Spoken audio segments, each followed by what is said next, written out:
Hello everyone and welcome back to my 2022 Formula 2 season here in F1 23. So, we get into episode 2 now. In the previous episode I mentioned that the 2023 F2 cars have not yet been added to the game. That has now changed, so that's just typical I guess. But regardless, we're going to continue with this series and with the 2022 cars because I've started it now. So we move on into round 2 as I mentioned here in Saudi Arabia. I believe I accidentally called it Abu Dhabi earlier in episode 1 as well. But anyway, we move on through our qualifying lap and we'll see how it goes. It's a circuit I don't have a lot of confidence with, but we'll see how it goes. There are so many corners on this circuit and a lot of them are relatively inconsequential, but it's important to get every single one of them right because they can put you on the wrong side of the circuit if you get it wrong heading into the important corners. So yeah, like that left-hander there, not a difficult corner on its own, but I went a bit wide on the exit, narrowed up the next corner, and then that whole section ended up very scrappy. So if we can still finish off the lap strong, that would be very nice. So we get DRS along this whole run, and this is another corner. We have to keep it tucked into the right there a little bit too much as we graze the barrier. Thankfully I think we got away with no damage, but yeah, we just tried to overcompensate a little bit too much after that previous mistake we made. So yeah, it's little things like that that add up to putting the lap together here. We go into the final corner then and try and carry the speed here as well as we can. We're just going to check that there was no damage, but I believe we're all clear there as tyre condition for now. Everything's looking good. We go fastest so far. As we wind down from the excitement of qualifying, here's a look at your top 3. Doohan, Iwasa and Felipe Drugovich. The grid is set then, so that just leaves the race itself. Join us tomorrow where we'll be live with all the action, and until then, goodbye. Well, that brings an end to qualifying here in Saudi Arabia, and we take pole position and the 2 points that go with it.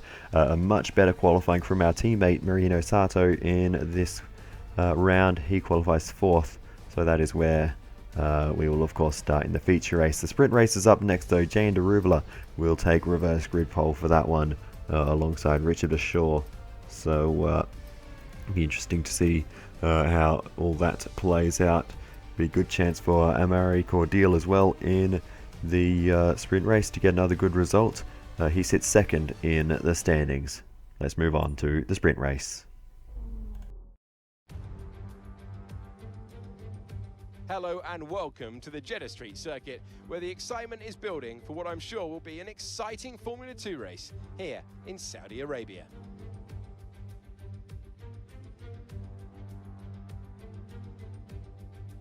So an interesting circuit, Jeddah.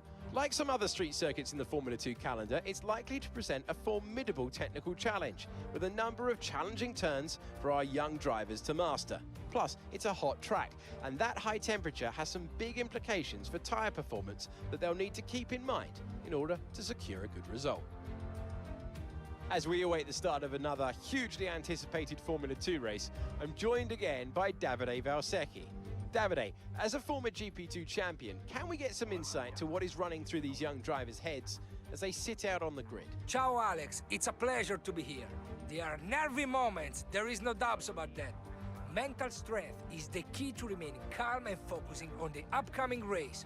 Formula 2 is so competitive and all of these drivers knows that they are going to be pushing each other all of the way.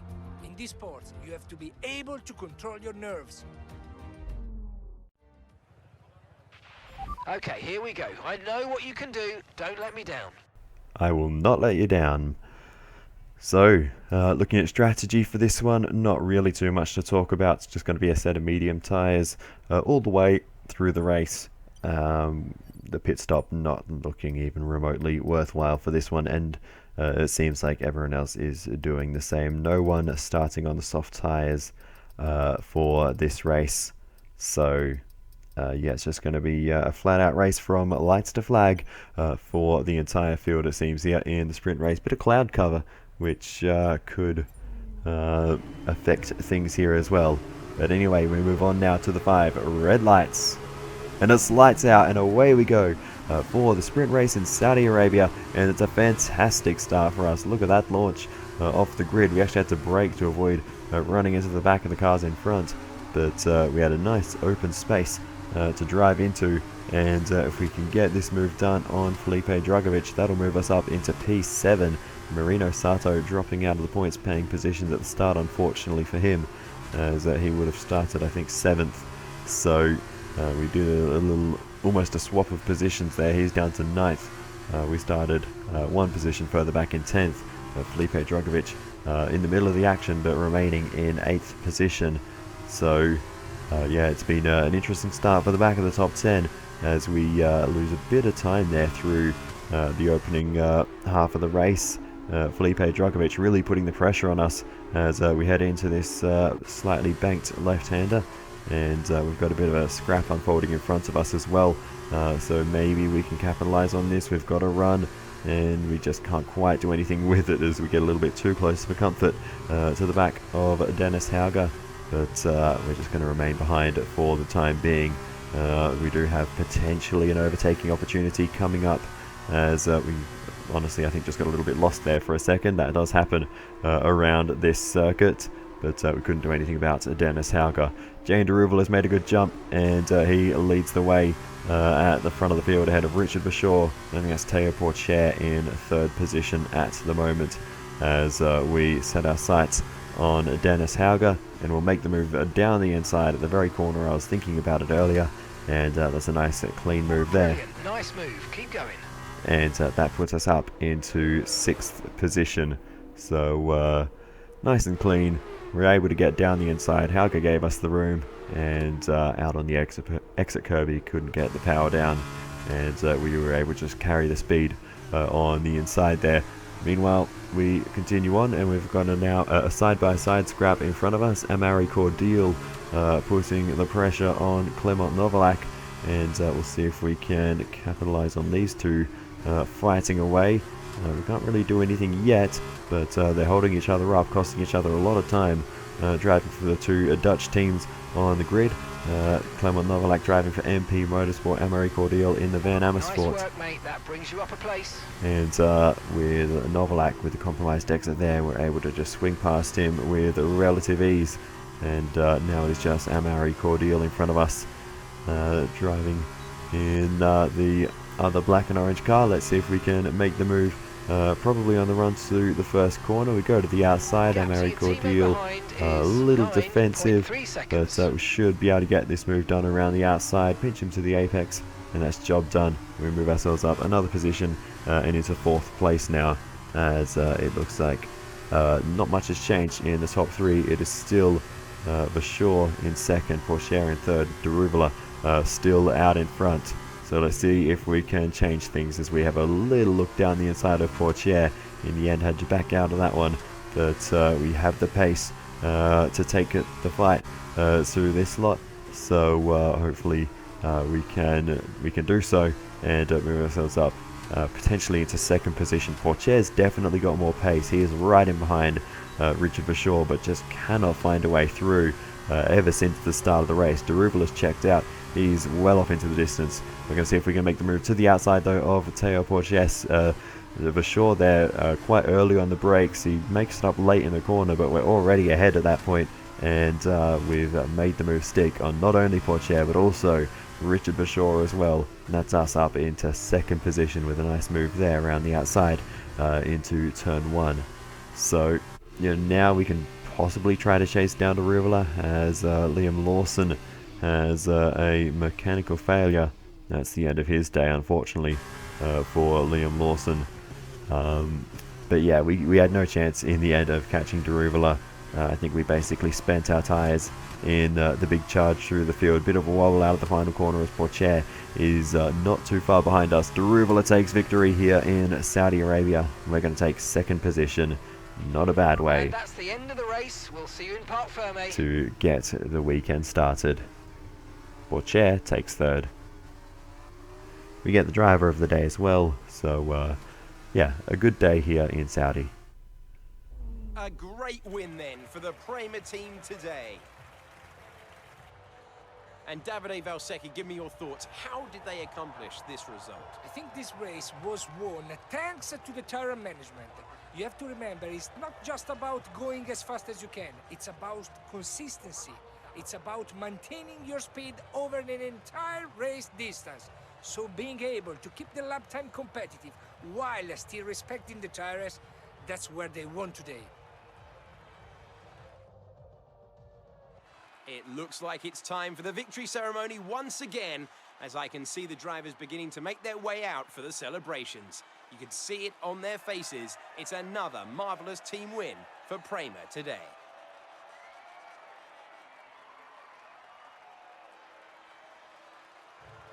So it is the Indian driver Jehan Daruvala who takes victory here in a sprint race in Saudi Arabia. We managed to go from 10th to 2nd, mostly thanks to another good start, and Théo Pourchaire takes 3rd. It's a good result for Jack Doohan, who extends his advantage at the top of the championship. So then, it's time to see how this result affects the Drivers' Championship. And now, Davide Valsecchi, let me ask you, who is your driver of the day? Difficult call, but I'd say Jehan Daruvala. He was committed the entire race, and it's paid off with the result. And here's how things are shaping up in the Teams' Championship. Virtuosi moved to the top of the table. Meanwhile, a strong weekend from ART this time out, and they improved their position in the championship. After all this drama, you'd be mad not to join us for the next race. We hope to see you then. Take care.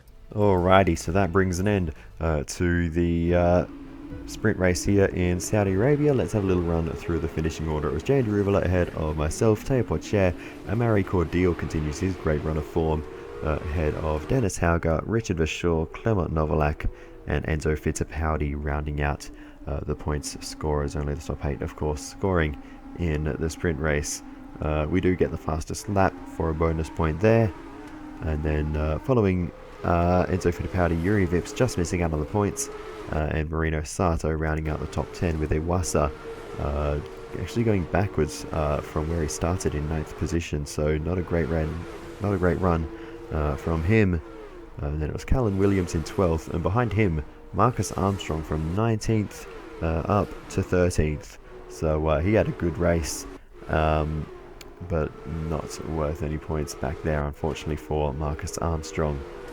A little look at the Drivers' Championship then.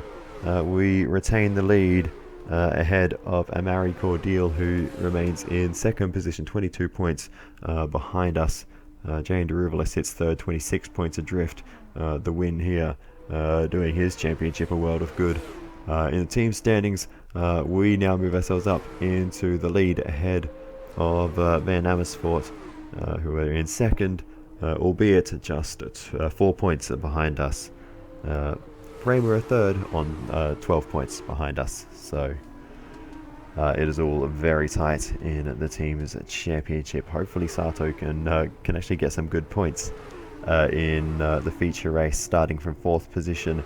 He certainly has the opportunity to do so, and that will massively help our cause in the team's championship if he can do that.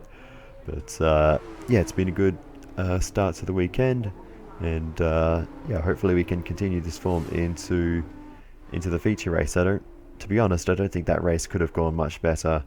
We had great pace all the way through. I don't think we were ever within a chance of catching Daruvala. He was just too quick for everyone today, and yeah, he will be one to watch in the sprint race, in the feature race as well, coming through. But anyway, on to the feature race. Greetings and welcome to Jeddah for what promises to be a thrilling Formula 2 race.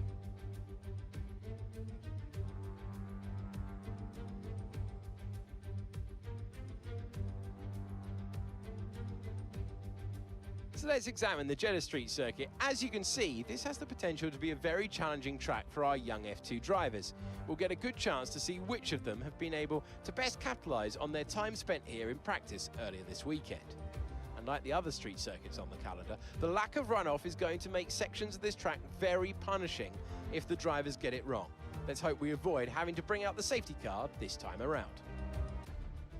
As we're now moments away from the off, let's take a look at the grid order in which they'll start today's race. Jack Doohan lines up on pole position, with Ayumu Iwasa alongside. Looking down the rest of the grid, we have Drugovic, Sato, Dennis Hauger, and Pourchaire. Novalak, Cordial, Vachor, Jehan Daruvala, Fittipaldi, Phipps, Callan Williams, Jake Hughes, and Nissany, Vesti, Caldwell, and Liam Lawson. Armstrong, Calderon, Boschon, and Logan Sargent completes the grid. Now it's almost time to lights out, so let's get down to the track. Alongside me today, I'm delighted to welcome back to the commentary box the 2012 GP2 champion, Davide Valsecchi. There looks to be a challenging race ahead of the drivers today, Davide. With that in mind, what are you looking out for today? Well, Alex, I want to see how the drivers at the back of the grid are going to roll down. They'll need to make an impact in the early stages, and they're probably hoping for a bit of luck at the start. We may see some bold maneuvers out there today. Alrighty, so here we are on the grid for the feature race. What is going on with the strategy? What is happening on this screen? We move on about 5 minutes while I try to work this out.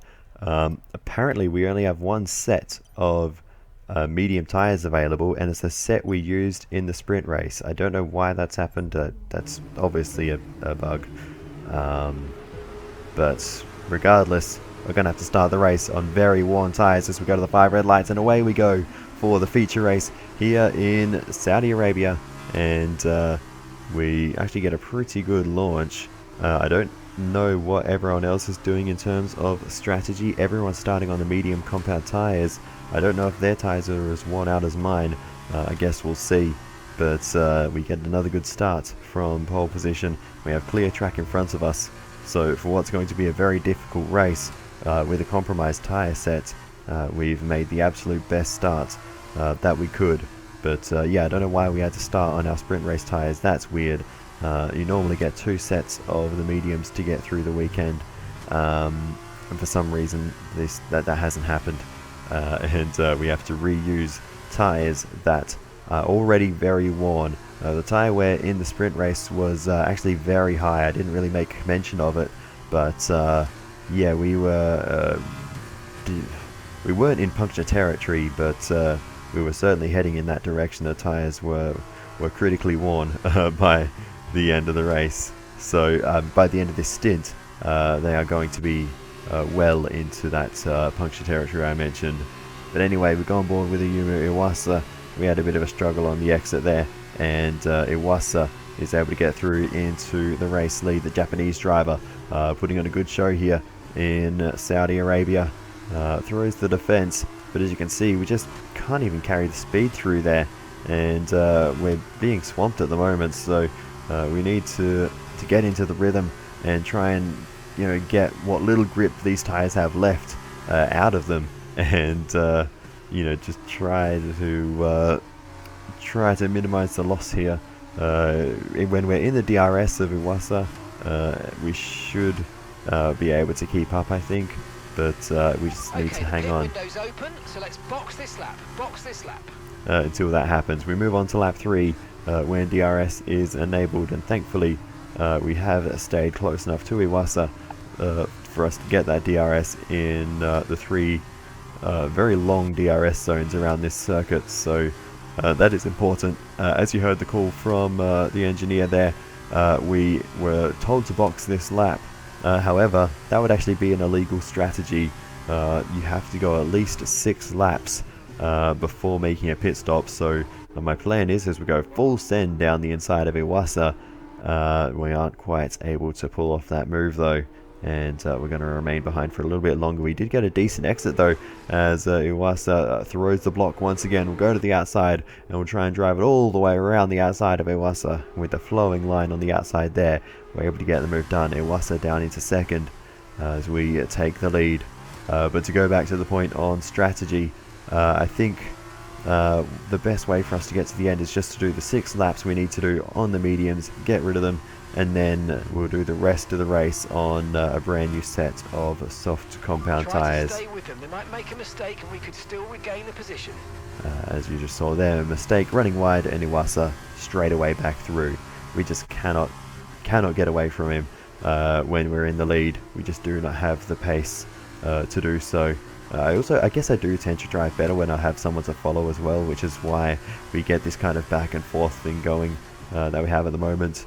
But anyway, it is now the end of lap 6, and it's time to come in to the pit lane. We'll get a sizable undercut on everyone around us, so I guess that will work in our favour, and we will get an optimal pit stop. Perfect job on the turn in there, mate. Looks like a nice stop time. We're happy with that one. So that is good. Have to stop once now. 1 stop left. So here we go then into phase 2 of the race, and you heard the engineer say there we do actually have 1 stop left. That's last place. That's Calderon ahead of you. They're on old mediums. They seem to have an issue. You've got 11 laps until your pit window opens. 21 laps to go. So, you know, we're going to do this stint, and then yeah, in 11 laps time we'll be in the pits again, potentially for a final stop, or basically just check where the tyres are at. Given the tyre wear seems quite high and we're on the softer compound now, I think we will need to make that stop. So right now we're basically the same as everyone else. This is our genuine track position. There is Tatiana Calderon, by the way, up the road struggling with a mechanical issue, and 2 laps after we got that radio message we were down the inside making the move rather easily. We came from a long way back, but to be honest that didn't even feel like an aggressive move, so she's obviously really struggling with that car and has dropped a long way off the back of the field for Tatiana Calderon. Unfortunately, they should probably just retire the car because it's obviously not a fun time there, but who knows, if there's a safety car later on she might be able to catch up again, but at the moment it's basically a Formula 3 car. It is that slow, so I mean, yeah, we gained, I didn't even know how many seconds per lap versus Calderon. That said, we do actually have quite a significant pace advantage on everyone else as well. That was a nice little move on Ralph Boschung. Now we've got Logan Sargent in front of us, who had a terrible qualifying. I think he qualified dead last for this one, so he's really not having a good weekend so far. He's made up a couple of spots in this one ahead of Boschung, and of course Calderon, who dropped to the back with that mechanical issue, but he's not having a good time so far. Is a Logan Sargent. We're going to make the move around the outside though, and we will actually get the move done all the way around the outside of a Logan Sargent. So that was a nice move. Liam Lawson is up next. He's also not having a great run. He retired from the first race with a mechanical failure. We're going to go down the inside into the right-hander here. That's an unusual place to go for a move, but we have the grip on these fresh soft compound tyres, and you know, maybe everyone else is on those old mediums. I'm not sure, but what I do know is that was a double move down the inside of Marcus Armstrong and Frederick Vesti, and we almost got, I think that was Ollie Caldwell in front of them. We had to think about it. We'll get him on the exit, but coming in for his stop now. as our teammates in the pits along with a bunch of others, we do get past Ollie Caldwell, but wow, that is really showing the grip we have and the rhythm we're getting into around this circuit. Again, once we get back onto the soft compound tyres, I do just get that little bit more confidence and I'm able to push a little bit more. So there is still that little effect around this circuit. It was much more prevalent in Bahrain as we make the move around the outside of Jake Hughes and Richard Verschoor, all the way around the outside and up into 5th position. Now that was a nice move, and that has gained us a ton of track position in you know, with relatively little effort, it has to be said, around there. But anyway, we get a nice exit there versus Derouvler. We squeezed between Derouvler and the wall there. That was close. Fine margins, but we make the move stick on Jay Derouvler, and we get the DRS to boot as we head now down into this little tight chicane, and that is us now up into 4th position now. Next up is Clement Novalak. So we'll see if we can make the move on him somewhere soon. We're a long way behind, but we're going to make up a lot of this time into the braking zone and through the final corner. and yeah, straight away we're right behind him now. We can get a good exit. We may have an opportunity as we head towards the first corner in the slipstream, and Novalak's in the pit lane. So that will move us up a couple of spots as everyone else makes their pit stops. We're up into the race lead now, actually. So we now have clear track in front of us. We've definitely made the most of this undercut. And yeah, we just need to keep pushing on and just see if we need to make that final stop or if we can go to the end. As we continue on, you can see the tyre wear very bad. We're sort of roughly halfway between our first pit stop and the end of the race. We're going to box this lap and push hard on the in-lap. And yeah, we'll be well into puncture territory on the tyre wear by the time we finish the race. And with the race going as well as it is, there's just no point in taking that risk. So yeah, we're going to box this lap, put a new set of the soft compound tyres on, and they will take us through to the end of the race. And you know, we're not going to come out in the race lead after this stop. We do have a sizable lead that you know, the others have been cutting into a little bit here and there, but we've kept up the pace pretty well throughout this stint. And yeah, we're looking pretty good, it has to be said. So we now head into pit lane for our second stop. An unusual strategy for us here in the feature race, but whatever works, I suppose. We get that new set of tyres on. Right, let's go, come on. That was a fantastic stop, faster than we were expecting. And now Look after these tyres now. We want to finish the race on this compound. we will see where we re-emerge versus everyone else. We come out in 5th, so that has been a very good strategy. We've come out a lot higher than I would have expected, so new tyres worth a lot around this circuit. I mean, it does make sense. There's a lot of corners here to deal with, so you know, having new tyres will give a big advantage. And I think everyone else pit on lap 10, lap 11, we pit on lap 18, so our tyres are going to be 7 or 8 laps newer than everyone else's for the rest of the race. So Okay, push, gap to the car behind, 2.7 seconds. we are going to have a monstrous amount of pace still for the rest of this race. VSC deployed though, so we won't be able to use it for a while, as Felipe Drugovich rather, retires from the race with a mechanical failure. It's a shame for him, and there's more going on here. That is Teo Porcher retiring from the race with a mechanical failure. That's a shame for Teo Porcher, and he is out of the race as well. So retirements are plenty here, all at once at this stage of the race. Lap 20. Virtual safety car is ending. Maintain your pace until we get the green flags. VSC ending. Wait for the greens. So yeah, that stalled our progress for a little bit. The incident's been cleared. Let's get back up to racing speed. Come on. As we're more than 2/3 of the way through the race now, we make the move down the inside of Marino Sato. He doesn't make that too difficult. Our teammate being rather helpful to us there. And now we move forwards, and we can focus on the battles that matter. That's put us up into 3rd position, so Sato actually giving up the podium there to allow us through with relative ease. There's Amaury Cordeel, and we'll make the move on him. He's having another very strong race, is Amaury Cordeel. Good job. Nice overtake. And he's on target for a podium here in the feature race in Saudi Arabia, so he is going to be a championship contender by the end, is the young Belgian. But anyway, we are probably in with a chance of winning this one, I think, with the pace we have. Oh, well, that's the commentator's curse, isn't it? I've just grazed the wall there on the inside, and that has damaged the front wing. I don't know how bad it is. We get a lot of understeer there, so yeah, that's not great. I'm going to have to relearn how to drive this car. With that slight bit of damage, the end plate torn off the corner of the front wing there.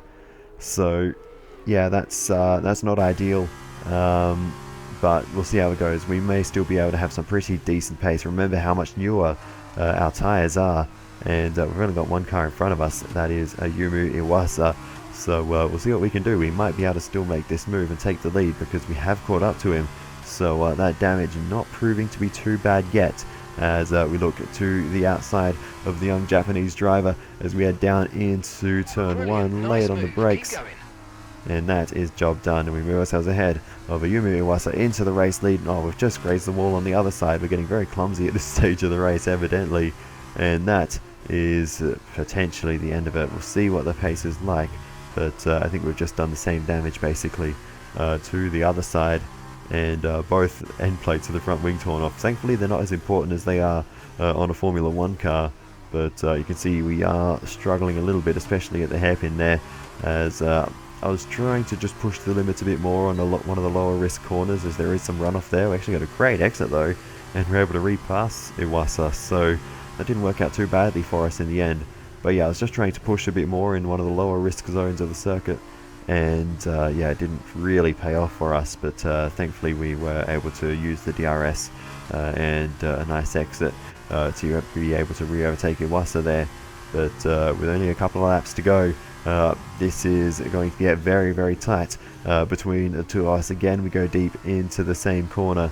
The rest of the track I've been keeping it pretty well on line despite the damage, but that corner, again I tried to push, and again we went deep. So we'll have to see if we can re-overtake Iwasa once again as we begin the final lap of the race. We will get back past, but can we hold it? That is the critical question, as we go around the outside. We actually were a little bit awkward through there, and Iwasa is still looking around.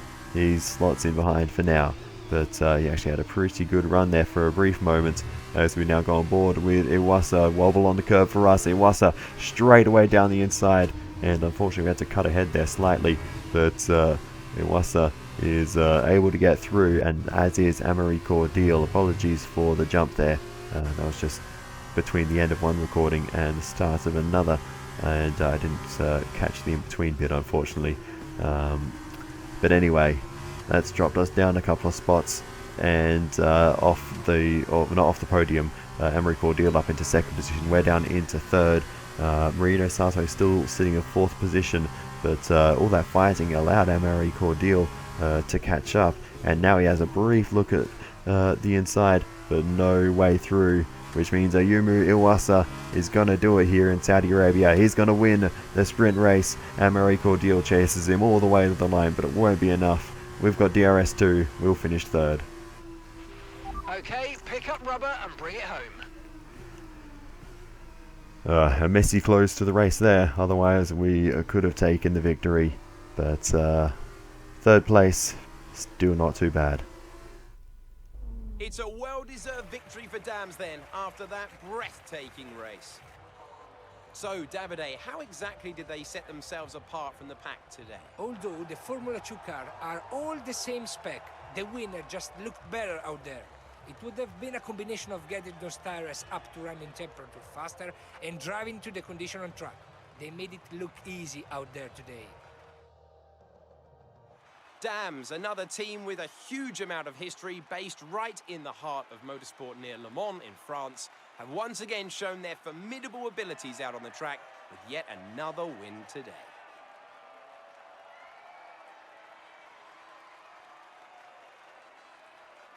So it is Ayumu Iwasa who takes race victory here in Saudi Arabia. The feature race goes the way of the Japanese driver. Second place, a fantastic result for Amaury Cordeel, and we can be probably a bit disappointed with third. After this round of the World Championship, here's how things look in the drivers' table. It was not the best weekend for our championship leader, and their advantage at the top has been reduced. Now then, Davide Valsecchi, who would you say was your driver of the day? I'd probably go for Ayumu Iwasa. The team did a good job with the strategy to put him in the pack, and it was good enough to take the opportunities. And now a look at the team standings. Virtuosi moved to the top of the table. Another team that excelled today was Dams, who make further progress up the table. After all this drama, you would be mad not to join us for the next race. We hope to see you then. Take care. Alrighty then, let's have a little run through the top 10 finishes. As we saw, of course, it was Iwasa ahead of Cordeel and myself. We got the fastest lap. It was basically a formality with strategy. Marino Sato finishes in 4th position, finally some good points on the board for him. Another strong race from Enzo Fittipaldi to take 5th ahead of Yuri Vips, Dennis Hauger, Clement Novalak, Roy Nissany and Frederick Vesti, rounding out the top 10. Nissany and Vesti from 15th and 16th on the grid, so fantastic races from them. And Fittipaldi and Vips as well, they got 5th and 6th from 11th and 12th on the grid, so some very good performances throughout the course of this one. And yeah, all of those drivers I just mentioned will be going home pretty happy with their day's work, I think. But anyway, in terms of the Drivers' Championship, we sit now 20 points ahead of Amaury Cordial, who did gain a couple back in that one. And then it is a Yuri Iwasa, 24 points adrift now in 3rd place. He, of course, gained massively in that race. And behind him, Jane Deruvula, 42 points behind. So, yeah, not a great run from him in this race. No points after victory in the sprint race. Our teammate Marino Sato sits 9th in the standings now, 50 points adrift. So, from 4th down to 9th place, there is just 8 points in it. So, all very close between that lot. Looking over to the team standings now, we still lead the way in the team's championship. Van Amersfoort 2nd at the moment, 14 points adrift, and then behind them come Dams after that result for Iwasa, and they sit at 34 points adrift. So yeah, that is how things stack up in the championships after the round in Saudi Arabia. But anyway, I think that is just about it for this one. So I always say thank you so much for watching all the way to the end. I really do appreciate it. Feel free to give me some feedback in the comments. It is always very helpful. And other than that, I will see you next time, and goodbye.